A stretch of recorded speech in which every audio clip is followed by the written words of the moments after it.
할렐루야, 좋은 아침입니다. 날씨가 많이 추워졌는데요.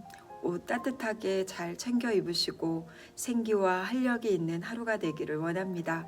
오늘 말씀은 역대기야 19장 4절부터 11절입니다.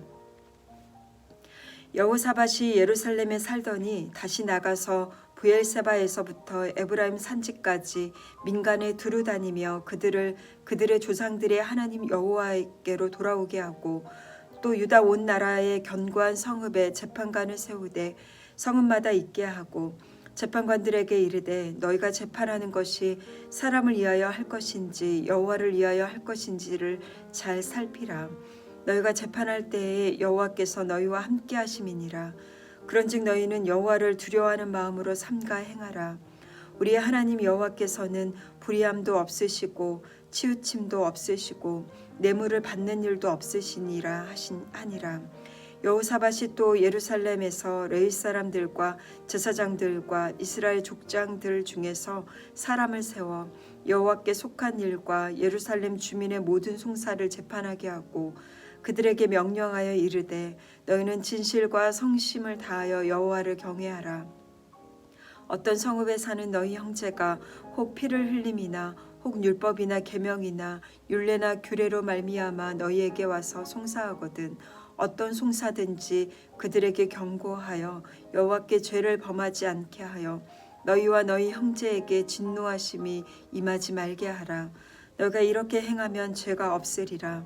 여호와께 속한 모든 일에는 대제사장 아마랴가 너희를 다스리고 왕에게 속한 모든 일은 유다 지파의 어른 이스마엘의 아들 스바랴가 다스리고 레위 사람들은 너희 앞에 관리가 되리라. 너희는 힘써 행하라. 여호와께서 선한 자와 함께 하실지로다 하니라. 아멘. 아무리 훌륭한 사람일지라도 완벽한 사람이 있을까요? 사람은 때론 실수가 있고 넘어지기도 합니다. 중요한 것은 넘어진 그때에 기회의 손을 뻗으시는 하나님의 손을 잡고 다시 있어야 할 자리에 있느냐 그렇지 않느냐일 것입니다. 이것은 하나님이 하나님 백성을 대하시는 방법 중 하나인 것 같습니다. 오래전 에덴 동산에서도 가죽옷을 지어 입히셔서 수치를 가려주시고 기회를 허락하신 분이 하나님이십니다.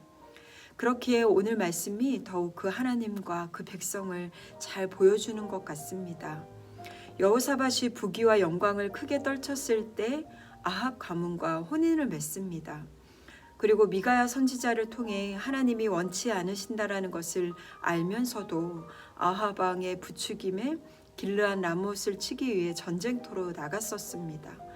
하지만 그 결과는 사돈이었던 아합 왕은 길르앗 라못 전투에서 죽고 여호사밧만이 돌아옵니다. 이렇게 전쟁터에서 예루살렘으로 돌아온 여호사밧은 예후의 책망을 듣고 자신이 마땅히 있어야 할 자리, 마땅히 할 일이 무엇인지 알게 됩니다. 4절을 읽어보겠습니다. 여호사밧이 예루살렘에 살더니 다시 나가서 브엘세바에서부터 에브라임 산지까지 민간에 두루 다니며 그들의 조상들의 하나님 여호와께로 돌아오게 하고 그 전에 여호사밧은 전쟁터에 있었기에 부재 중이었다면 이제 여호사밧은 4절에서 말하는 것처럼 브엘세바에서부터 에브라임 산지까지 민간 곧 백성이 있는 곳을 두루 다닙니다. 이 브엘세바는 남유다의 남쪽 끝이며 에브라임 산지는 남유다의 북쪽 끝을 의미합니다. 일종의 여호사밧이 대국민 신방을 하는 것과 같습니다. 하나님이 주신 기회를 어떻게 사용해야 하는지 여호사밧은 잘 알고 있었던 것 같습니다. 1차 개혁 때는 지도자들을 보내서 율법을 가르쳤다면 이제 자신이 직접 유다 전역을 다니며 사람이 있는 곳으로 가서 여호와 하나님께 돌아오게 합니다. 이 아합의 부추김에 넘어가 하나님이 원치 않은 전쟁을 치르고 가슴을 쓸어내리며 돌아오게 한 이 여호사밧에게 예후의 책망을 듣게 하신 하나님, 이것이 하나님의 기회입니다. 그리고 책망을 책망으로 받고 돌이켜 다시 왕이 있어야 할 곳이 전쟁터가 아닌 백성들의 삶의 자리라는 것을 알고 유다 온 땅을 두루다니며 사람들이 여호와께 돌아오게 하는 일을 하는 여호사밧의 모습이 참 감사하다라는 생각이 들었습니다. 왜냐하면 우리에게도 그렇게 할 수 있다는 이야기를 하고 있는 것 같기 때문입니다. 여러분, 우리의 마음은 참 초롱성 같습니다.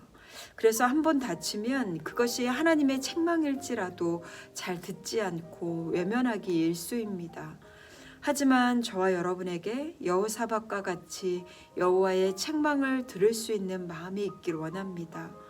그리고 원래 우리가 잘했던 그 일로 돌아와 맡겨주신 그 일을 두루 살피며 잘 감당하기를 원합니다. 이것이 진정한 부귀이며 영광이며 하나님이 주신 기회를 선용하는 것입니다. 또 여호사밧은 견고한 성읍에 재판관을 세워서 사법제도를 정비해 유다 사회를 개혁합니다. 권력은 힘이 있기 때문에 질서가 없다면 위험한 무기가 되고 억울한 사람이 생기게 됩니다. 그래서 여호사밧은 재판관을 세우며 권면합니다. 그것은 여호와를 두려워하는 마음인데요. 7절을 읽어보겠습니다. 그런즉 너희는 여호와를 두려워하는 마음으로 삼가 행하라. 우리의 하나님 여호와께서는 불의함도 없으시고 치우침도 없으시고 뇌물을 받는 일도 없으시니라 하니라. 아멘. 재판관들이 재판할 때 여호와를 두려워하는 마음이 있다면 불의나 치우침이나 뇌물 받는 것을 할 수 없다라는 것입니다. 왜냐하면 7절의 말씀처럼 여호와께서는 불의함도 없으시고 치우침도 없으시고 뇌물을 받는 일도 없으시기 때문입니다. 사람은 참 관계에 약한 사람입니다. 친분 관계에 약하고 이해관계에 약하고, 그래서 6절을 보면 재판할 때에 사람을 위하여 할 것인지 여호와를 위하여 할 것인지 살피라고 말하며 여호와를 경외하는 마음이 있어야 한다라고 말하고 있습니다. 우리 역시 하루에 적지 않은 판단들을 하게 됩니다. 옳고 그름을 판단해야 하는 법정에서부터 지극히 일상적인 관계에서까지 주를 믿는 우리의 판단이 여호와를 경외하는 마음에서 기인되기를 원합니다. 불의함도 없고 치우침도 없고 뇌물을 받아 팔이 굽지 않는 삶은 여호와를 경외하는 것입니다. 11절 말씀처럼 힘써 행하는 선한 자와 여호와께서 함께 하실 것입니다. 여호와를 경외하는 것은 여호와께서 우리와 함께 하시는 것입니다. 여호사밧이 1차 개혁 때 율법을 가르치고 우상을 끊어내는 일을 했다면 다시 얻은 기회를 통해 백성의 삶의 자리를 개혁합니다. 그래서 재판관을 세우며 재판관이 제대로 이루어져 유다 사회가 율법과 같은 삶의 모양을 하기를 원하는 것입니다. 그것이 곧 하나님을 나타내는 삶이기 때문입니다. 너희는 힘써 행하라. 여호와께서 선한 자와 함께 하실지로다. 이 말씀대로 산다는 것은 편안함과 익숙함을 깨트리는 방법이라 힘듭니다.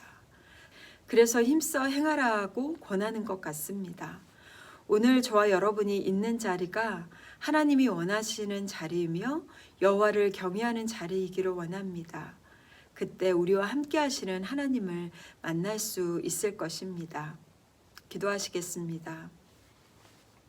사랑의 하나님, 우리는 넘어지고 실수하지만 우리를 포기하지 않으시고 기회를 허락하심을 감사합니다. 하나님이 주시는 기회를 감사로 받으며 마땅히 있어야 할 자리에서 주의 일을 감당할 때에 주를 경외하는 마음을 주시옵소서. 불의함도 없고 치우침도 없으시고 뇌물을 받는 일도 없으시는 여호와를 두려워하는 마음으로 그 일을 행하기를 원합니다.